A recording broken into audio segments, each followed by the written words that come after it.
Ahmedabad plane crash के पीछे एक मेजर गलती सामने निकल कर आ रही है शुरुआती एनालिसिस के हिसाब से। अगर आप प्लेन के इस फुटेज को गौर से देखोगे तो इसमें आप 3 अनयूजुअल चीजें नोटिस करोगे। नंबर 1, इस प्लेन के विंग्स रिट्रैक्टेड है यानी कि स्ट्रेट है। नंबर 2, इस प्लेन के व्हील्स यानी इसका लैंडिंग गियर अंदर ही नहीं गया है। और नंबर 3, इसका नोज अपवर्ड फेसिंग है जैसे कि टेक ऑफ करने की कोशिश कर रहा है। अब ये बेसिकली एक बहुत ही वियर्ड और कॉन्ट्रास्टिंग कॉन्फ़िगरेशन है, क्योंकि बेसिकली इस कॉन्फ़िगरेशन के हिसाब से प्लेन टेक ऑफ और लैंड दोनों एक साथ करने की कोशिश कर रहा है। देखो नॉर्मली ना, और ये आपने भी देखा होगा अगर कभी आपको विंग्स के बाजू वाली सीट मिली हो, कि जैसे ही प्लेन टेक ऑफ करता है उसके विंग्स ऐसे बाहर निकले हुए होते हैं। ये है प्लेन के विंग का स्लैट और इसे कहते हैं फ्लैप। ये दोनों टेक ऑफ के वक्त यूजुअली 10 से 15 डिग्री का टिल्ट बनाकर एक एंगल ऑफ अटैक क्रिएट करते हैं ताकि विंग्स एक कर्व्ड शेप बना सके और फ्लाइट को लिफ्ट मिले। प्लेन का टिप भी इसी दौरान ऊपर की ओर होता है और तुरंत व्हील्स भी अंदर चले जाते हैं। ये एक एरोडायनामिक स्ट्रक्चर क्रिएट करता है जिसकी वजह से ही लिफ्ट क्रिएट होता है और प्लेन सक्सेसफुली टेक ऑफ कर पाती है। और फिर एक बार जब एरोप्लेन सही ऑल्टीट्यूड तक पहुंच जाए, सिर्फ इसी के ही बाद इसके विंग्स के ये पार्ट्स रिट्रैक्ट यानी कि अंदर खींच लिए जाते हैं। बट अनफॉर्चुनेटली जैसे हमने क्लिप में देखा, टेक ऑफ के वक्त यही विंग्स बाहर ही नहीं निकले, यानी कि कॉन्फ़िगरेशन बिल्कुल 0 डिग्री पर था और इवन प्लेन के व्हील्स यानी कि लैंडिंग गियर अंदर नहीं गए। अब मेन वीडियो भी काफी ब्लर है, फोटोज भी क्लियर नहीं है, सो ये भी बिल्कुल पॉसिबल हो सकता है कि मे बी विंग्स ज्यादा नहीं, मे बी 5 डिग्री का टिल्ट बना रहे हो, जो सेटिंग भी काफी सारे पायलट सुनते हैं। बट अभी के लिए क्योंकि कई सारे एक्सपर्ट्स फ्लैप्स को ऑलमोस्ट फ्लैट बता रहे हैं, and every pilot I've spoken to says this looks like a clean configuration, which means the flaps that you see in that first picture are actually retracted here. हम इस case को पहले consider करते हैं हमारे एनालिसिस में। अब ऐसे केसेस में ना, भले ही अगर दोनों भी इंजन्स पूरी तरीके से काम भी क्यों नहीं कर रहे हो, जो कि एक अच्छा चांस है कर रहे हो सकते हैं और मैं आगे बताऊंगा क्यों, बट फिर भी लिफ्ट ग्रेटली रिड्यूस हो जाता है क्योंकि सिंपल फिजिक्स, ड्रैग फोर्स यानी कि रेजिस्टेंस फोर्स बढ़ जाएगा इस लेस एरोडायनामिक कॉन्फ़िगरेशन की वजह से। प्लस अगर तापमान भी बहुत ही गर्म हो, जो कि उस दिन था 40 डिग्रीज था, तो इसमें लिफ्ट करना और भी ज्यादा मुश्किल हो जाता है क्योंकि हॉट एयर की डेंसिटी कम रहती है जो इफेक्टिवली लिफ्ट को प्रोवाइड नहीं कर पाती। और इनफैक्ट ऐसे केसेस में तो विंग्स को भी 20 से 25 डिग्रीज तक टिल्ट करना आइडियल रह सकता है। अब नो डाउट बोइंग 787 जैसे बड़े प्लेन्स के इंजन्स एक्सट्रीमली पावरफुल है, जो इवन अगर विंग्स ना भी खुले और लैंडिंग गियर्स बाहर भी निकले हो तो भी हैवी ड्रैग को इन थियरी कॉम्बैट कर सकते हैं। वो फ्लैट विंग्स के साथ भी टेक ऑफ कर सकते हैं, बट इसके लिए आपकी स्पीड को एक्स्ट्रा फास्ट होना पड़ेगा, जो क्रिएट करता है एक लंबा सा रनवे। अब इस क्रेडिबल सोर्स के हिसाब से इस प्लेन ने एक फेयरली लंबे रनवे से ही टेक ऑफ किया था, अपना पूरा 3.5 किलोमीटर का रनवे कंप्लीट करके। मगर इसके बाद भी कोई 100% गारंटी नहीं है कि फ्लाइट सक्सेसफुली टेक ऑफ कर पाए, क्योंकि अगर किसी भी और फैक्टर की वजह से लिफ्ट थोड़ा सा भी कॉम्प्रोमाइज हो जाता है या ड्रैग बढ़ जाता है तो प्लेन का क्रैश हो जाना लाइकली था। और इसीलिए अब हमें दूसरे फैक्टर्स को भी कंसिडर करना पड़ेगा, जैसे एयरक्राफ्ट का वेट, इंजन का टोटल परफॉर्मेंस, कि कहीं इंजन आधा या पूरा कॉम्प्रोमाइज तो नहीं हो गया था। अगर 2 में से सिर्फ एक इंजन भी फेल हो जाता है इस टेक ऑफ के दौरान, जो कि पॉसिबल है, तो भी लिफ्ट और कम हो जाने की वजह से क्रैश होना लाइकली था। बर्ड हिट की वजह से भी इंजन कॉम्प्रोमाइज हो सकता है। सो अब आता है यहां पर सबसे मेन सवाल कि आखिर रूट कॉज क्या था? आखिर ये प्लेन ऐसे अननेचुरल से टेक ऑफ सेटअप में क्यों थी? क्या टेक्निकल इश्यूज इसके पीछे का कारण था, जैसे सिस्टम अनरिस्पॉन्सिव या जाम हो गया हो, या फिर पायलट की तरफ से कोई मिस्टेक? क्योंकि डेटा के हिसाब से पायलट एरर्स 65% एक्सीडेंट्स के कॉज रहे हैं। वेल, थोड़ा रिसर्च करने पर मैंने देखा कि पास्ट में भी 2 बड़े बड़े प्लेन क्रैशेस बिल्कुल सिमिलर ही तरीके से हो चुके हैं। सो उन क्रैशेस में आखिर क्या प्रॉब्लम निकल कर आई थी इन्वेस्टिगेशन के बाद, शायद वो केसेस हमें थोड़ी और इंफॉर्मेशन दे सके। 20 अगस्त 2008 मैड्रिड स्पेन के रनवे 36L से एक मैकडॉनल्ड डगलस की MD-82 एयरक्राफ्ट 172 लोगों के साथ उड़ान भरती है और टेक ऑफ के बस 10 से 15 सेकंड्स के अंदर ही बस 300 मीटर उड़े वो नीचे क्रैश कर जाती है और इस हादसे में 154 लोगों की अनफॉर्चुनेटली ऑन द स्पॉट मौत हो जाती है। सो यहां पर एग्जैक्टली क्या गलती हुई थी? वेल, अहमदाबाद वाले प्लेन की ही तरह यहां पर भी विंग्स के स्लैट्स और फ्लैप्स नहीं खुले थे और विंग का पोजीशन एकदम फ्लैट था। नंबर 2, पायलट की एक बड़ी गलती सामने निकल कर आई। पायलट ने मे बी डिस्ट्रैक्शन की वजह से कंपलसरी चेकलिस्ट के एक इंपॉर्टेंट स्टेप को फॉलो नहीं किया था स्लैट्स और फ्लैप्स को वही 10 से 15 डिग्री के एंगल पर सेट करना। अब इसमें एक टेक्निकल इशू भी हुआ था।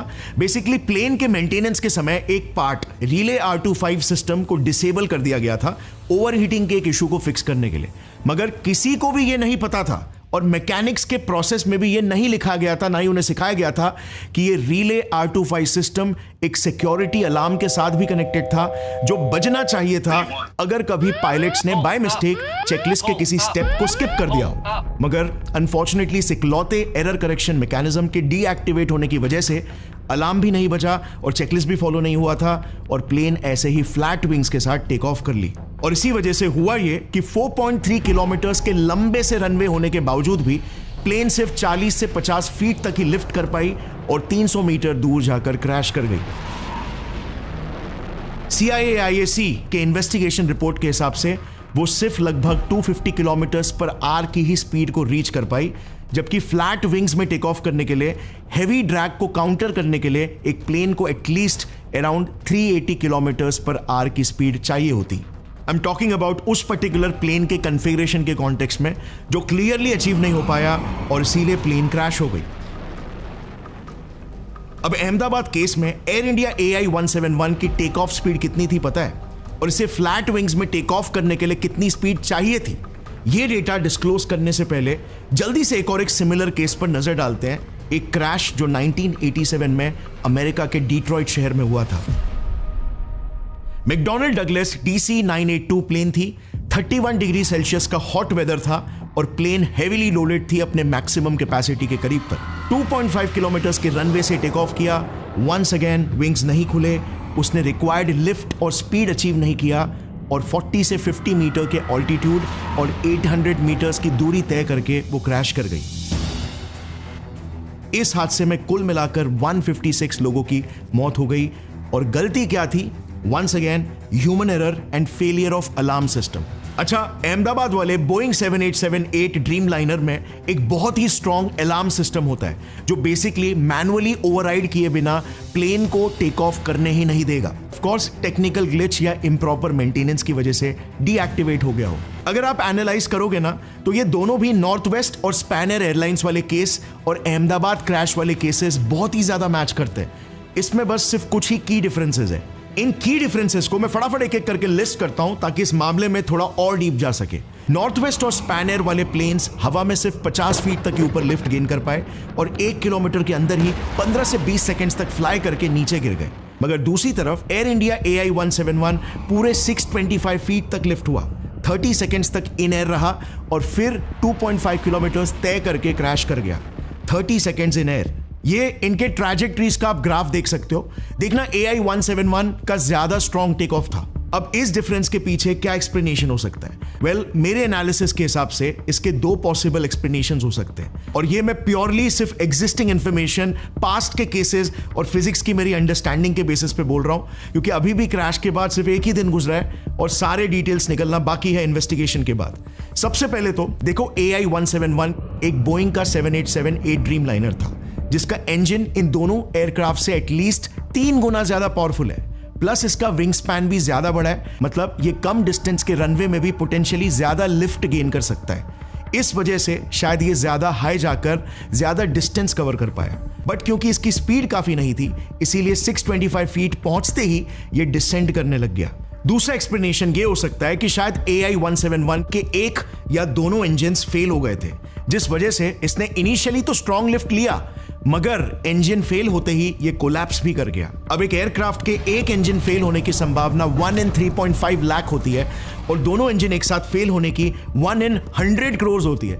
बट यहां पर क्योंकि विंग्स खुले ही नहीं थे तो अगर एक भी इंजन खराब हो जाता तो भी प्लेन का क्रैश होना लाइकली था। अच्छा, एक और एक वीडियो बहुत ही रिसेंटली निकला है। इसमें ये जो आवाज आप सुन सकते हो ना, एकदम शार्प सी,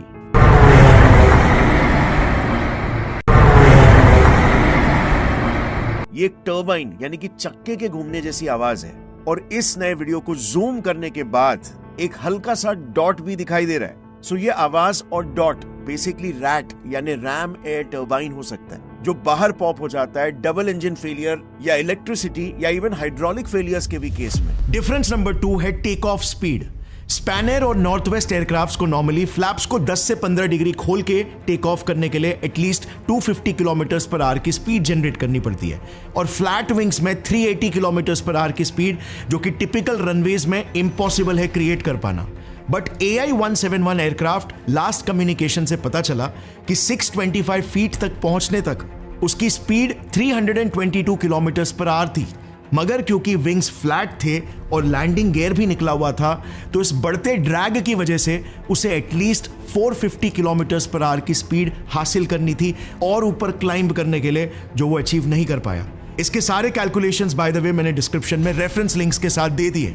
अब बात करते हैं डिफरेंस नंबर 3 की। पहले के दोनों स्पैनर और नॉर्थ वेस्ट एयरलाइन क्रैशेस में नीचे गिरते वक्त प्लेन का एक विंग एक साइड में टिल्ट हो गया था। अहमदाबाद के केस में जैसे आप देख सकते हो ऐसा नहीं हुआ, प्लेन काफी स्टेबलाइज लग रहा है नीचे जाते हुए। अब इसके पीछे भी दो एक्सप्लेनेशंस हो सकते हैं। पहला कि मॉडर्न 787 जैसे एयरक्राफ्ट्स विंग स्टेबलाइजेशन जैसे एडवांस फीचर्स के साथ आते हैं, जिस फीचर ने शायद AI-171 को वॉबल होने से बचाया। दूसरा कि शायद इंजन ही बंद हो गया हो, तो विदाउट फॉरवर्ड थ्रस्ट वॉबल होने का सवाल ही नहीं आता अगर नोज ऊपर की तरफ पॉइंट कर रहा हो तो। सो ये सारे केसेस को एनालाइज करके based on current data we have, मुझे पर्सनली दो फेटल पॉसिबिलिटीज लग रही है। या तो ह्यूमन एंड और टेक एरर की वजह से फ्लैप्स नहीं खुले, या फिर एक या दोनों इंजन्स ये एक साथ बंद हो गए। एयरक्राफ्ट के वीडियो में कोई भी स्पार्क, फ्लेम या स्मोक इंजन से आते हुए हमें नहीं दिख रहा है। नंबर 2, एयर क्रैश के इकलौते सर्वाइवर ने भी अपने इंटरव्यू में बताया कि इंजन के रेस करने की बढ़ती हुई आवाज सुनाई दे रही थी। बाद में वो पता नहीं वो प्लेन टेक ऑफ ज्यादा करने के लिए वो रेस तो बोलते हैं क्या, रेस दिया होगा ऐसा कुछ। मे बी पायलट्स उस वक्त गिरते हुए ऑल्टीट्यूड को देखकर उन्होंने इंजन का फुल थ्रॉटल ऑन कर दिया हो, बट प्लेन फिर भी क्लाइंब नहीं कर पाई अनफॉर्चुनेटली, जैसे पिछले 2 क्रैशेस में हमने देखा। नंबर 3, दूर दूर तक जैसे आप वीडियो में देखोगे कोई बर्ड्स भी दिखाई नहीं दे रहे, तो बर्ड हिट की वजह से इंजन डैमेज होने के चांस भी रेयर लग रहे हैं। और फाइनली नंबर 4, इंजन कोलैप्स की भी प्रोबेबिलिटी बहुत ही कम है, और डबल कोलैप्स की तो 100 करोड़ में एक है। एंड नाउ आर्ग्यूमेंट सपोर्टिंग की इंजन का भी इशू हो सकता है। विटनेस ने जो तेज रोरिंग आवाज सुनी, बाद में वो पता नहीं वो प्लेन टेक ऑफ ज्यादा करने के लिए वो रेस तो बोलते हैं क्या, रेस दिया होगा ऐसा कुछ, और सीधा स्पीड में ही घुस गया। और कुछ रिपोर्ट्स में तो एक लाउड नॉइस के बारे में भी बताया गया, और लाइट्स भी फ्लिकर हो रहे थे। इवन इस हाल ही में निकले वीडियो में ये आवाज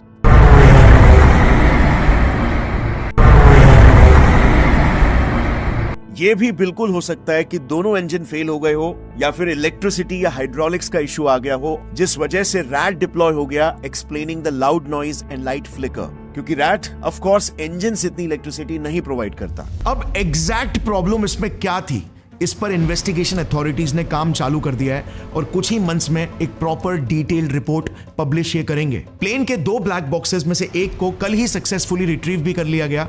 एक ब्लैक बॉक्स बेसिकली 2 बॉक्सेस का एक सेट होता है, जिन्हें सेपरेटली रखा जाता है एक प्लेन में। एक बॉक्स का नाम होता है कॉकपिट वॉइस रिकॉर्डर, जिसमें सारा कॉकपिट का ऑडियो रिकॉर्ड किया जाता है, जैसे पायलट्स का आपस में कॉन्वर्सेशन, सिस्टम के अलर्ट बीप्स या फिर वार्निंग साउंड्स, इंजन का साउंड एटसेट्रा। दूसरे बॉक्स का नाम होता है फ्लाइट डेटा रिकॉर्डर, जो बेसिकली फ्लाइट के सारे टेक्निकल डिटेल्स को रिकॉर्ड करता है, जैसे altitude, air speed, engine performance, electrical systems का स्टेटस, विंग पोजीशंस का स्टेटस एटसेट्रा, जो भी क्रैश से पहले था। इससे हमें बहुत सारा क्रूशियल इंफॉर्मेशन मिल सकता है, जो एग्जैक्टली बता पाए कि हुआ क्या था।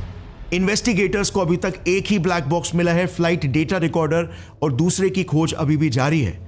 कितनी दुखद बात है कि बस एक पल भर में ही इतनी सारी जानें चली गई, कितनी सारी फैमिलीज बर्बाद हो गई, कितने सारे सपने उजड़ गए, और कितनी सारी तमन्नाएं मिट्टी में खाक हो गई। लेकिन ये सब का परिणाम आखिर क्या होगा? क्या रिपीटेड नेग्लिजेंस की वजह से इन एयरलाइन कंपनीज पर कोई एक्शन भी लिया जाएगा? वेल, आप सुनकर शॉक हो जाओगे, मगर लेटेस्ट एयरलाइन पॉलिसी भारतीय वायुयान अधिनियम 2024 के हिसाब से directorate general of civil aviation DGCA, जो एयरलाइंस की रेगुलेटरी बॉडी है, एयरलाइन कंपनीज पर मैक्सिमम सिर्फ और सिर्फ 1 करोड़ का फाइन लगा सकती है पर वायलेशन, चाहे वो कितना भी सिवियर क्यों ना हो। 1 करोड़ बस। जिन कंपनीज का डेली रेवेन्यू इजीली 100 करोड़ पार जाता है, उन्हें बस सिर्फ 1 करोड़ का फाइन। ये इनके लिए चंप चेंज भी नहीं है। इतना तो ANI सिर्फ यूट्यूबर से वसूल रही है, और ये तो अपडेटेड फाइन्स हैं। हाँ, इसके पहले तो बाबा आदम के जमाने के 1934 एयरक्राफ्ट एक्ट के फाइन्स चल रहे थे जो सिर्फ 10 लाख रुपए पर वायलेशन थे। जस्ट फॉर कंपैरिजन दूसरी कंट्रीज जैसे यूएसए में फेडरल एविएशन एडमिनिस्ट्रेशन FAA के लिए कोई भी कैप नहीं होता, वो अकॉर्डिंग टू सिवियरिटीज फाइन मार सकती है। जैसे हाल ही में 2023 में उन्होंने साउथ वेस्ट एयरलाइंस पर ही $140 मिलियन यानी 1200 करोड़ की सिविल पेनल्टी फाइन मारी। और पता है रीजन क्या था? सिर्फ क्योंकि उन्होंने विंटर स्टॉर्म्स की वजह से 8000 फ्लाइट्स को कैंसिल कर दिए थे, जिस वजह से लोगों का भारी नुकसान हुआ था। FAA तो सीधा बोइंग जैसे मैन्युफैक्चरिंग कंपनीज को भी रेगुलेट करती है, जिसने हाल ही में बोइंग को भी $2.5 बिलियन यानी कि 21,500 करोड़ का फाइन मारा था 2018 और 2019 के 737 मैक्स प्लेन क्रैशेस के लिए, जिसमें 300+ लोगों की जानें चली गई थी। What is it you get paid to do exactly? I get paid to run the Boeing company. I mean, do you get paid for transparency? I think the board counts on me for transparency. Really? Because you're under investigation for falsifying 787 inspection records. Doesn't sound like a lot of transparency to me. मगर DGCA का Boeing जैसी manufacturing companies पर तो almost zero regulation है, और 240 लोगों की casualties के बाद एयर इंडिया को क्या पेनल्टी भरना पड़ रहा है? वेल, बस कुछ अराउंड 2.8 करोड़ पर person including Montreal convention offerings, जबकि इस प्लेन क्रैश से एयर इंडिया को कुछ 2400 करोड़ रुपीस का तो सिर्फ इंश्योरेंस मनी ही मिलने वाला है। मतलब जिन पैसेंजर्स का यूके जैसी कंट्री में आना जाना था, उनकी जान की कीमत बस ये 2-2.5 करोड़ ही है। अभी इन्वेस्टिगेशन में बाहर आएगा कि एग्जैक्टली किसकी गलती थी, बट एयर इंडिया काफी नोटोरियस रहा है इन द पास्ट सर्विस और सिक्योरिटी लैप्सेस के लिए भी। जस्ट रिसेंटली ही 2023 में एयर इंडिया के चीफ सेफ्टी ऑफिसर को सस्पेंड किया गया था फेक रिपोर्ट बनाने के लिए कि सारे DGCA mandatory accident prevention protocols को वो प्रॉपर्ली फॉलो कर रहे हैं। जस्ट इमेजिन ये कितना बड़ा क्राइम है। मगर इसकी पेनल्टी क्या थी? वेल, बस 1 महीने का सस्पेंशन और फिर वो ऑफिसर वापस से अपनी ड्यूटी पर आ गया। और एयर इंडिया की सर्विस पर तो कई सालों से सवाल उठाए जा रहे हैं, जैसे ये देखना, बिजनेस क्लास की छत से लिटरली पानी गिर रहा है, वायर्स लटके हुए, एंटरटेनमेंट स्क्रीन्स तो काम ही नहीं कर रहे, सीट्स तक टूटी पड़ी है। और बोइंग 787 ड्रीम लाइनर, जिसे बोइंग का PR सबसे सेफेस्ट एयरक्राफ्ट कहता है, इसका भी ट्रैक रिकॉर्ड काफी फिशी है। 4-5 बार तो इसकी डिलीवरी ही पुश हो गई थी, बार बार कुछ टेक्निकल मैल फंक्शंस की वजह से। बोइंग के ही क्वालिटी इंजीनियर सैम सेलेपोर ने बोइंग के इस मॉडल के पीछे कई सिक्योरिटी कॉम्प्रोमाइजेस को पब्लिकली एक्सपोज किया था। The company is taking manufacturing shortcuts on the 787 program, not properly closing thousands of gaps in its assembly of the fuselage on major joints. पहले 2 विसल ब्लोअर्स जोशुआ डीन और John Barnett तो mysteriously expose करने के बाद मर चुके हैं, but Sam को भी एक इनडायरेक्ट धमकी मिली थी उसके ही बॉस से, जब उन्होंने इंटरनल मीटिंग्स में ये मुद्दा उठाया था। और बॉस ने कहा, I would have killed someone who said something like you in a meeting. ये बिल्कुल क्लियर है कि इतने PR के बाद भी पिछले 5 सालों में बोइंग के प्लेन्स ने कई सारे क्रैशेस दिए। मे बी सभी में डिजाइन फॉल्ट्स नहीं थे, मगर कॉम्प्लिकेटेड और almost human error prone operational processes बनाना भी अपने आप में ही सेफ्टी को कॉम्प्रोमाइज करना है, जो ये कंपनीज इजीली कर लेती है अपने टारगेट्स को मीट करने की घाई में। Workers here in Charleston are assembling the company's flagship product, the 787 Dreamliner. But this footage reveals some have little faith in the plane they build. Did you fly in one? No. You won't fly in one. Did you fly in one of these planes? No, not really. I wouldn't fly one of these planes because I see the quality going down around here. Of 15 workers asked randomly, 10 said they would not fly on the Dreamliner. They're not even allowing quality control to do their job. How does that make you feel as a flyer? Oh, yeah, I'm not flying on a 787. So it's high time now, हमें India में strong regulations लाना होगा, वरना देश के लोग ये अच्छे से समझ जाएंगे कि इस देश में एक इंसान की जान की कोई कीमत नहीं। Thanks for watching. Heartfelt condolences to the victims and their families. जय हिंद।